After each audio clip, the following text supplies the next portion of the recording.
la ma waxoon ca Balla Gaye ak Tyson la ma waxoon ca Balla Gaye ak Yékini moom laa dellu si waxaat rek te nëbbuuma ci làquuma ci su ma génnee rey leen ma suba wala ngeen dagg ma ay saagay ndey sama gis-gis laa sañ naa ko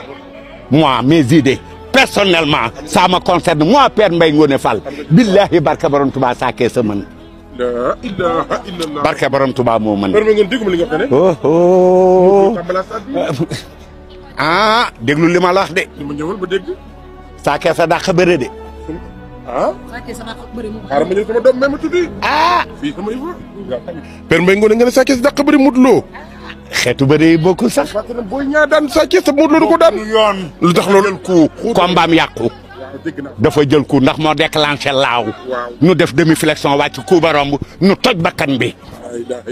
ba pare daw laxasu ko le temps que muy saisir ñu tegal ko chaise xattar bi ko ak moom mais Sa Thiès leen dàq bëre ah si tamit barki de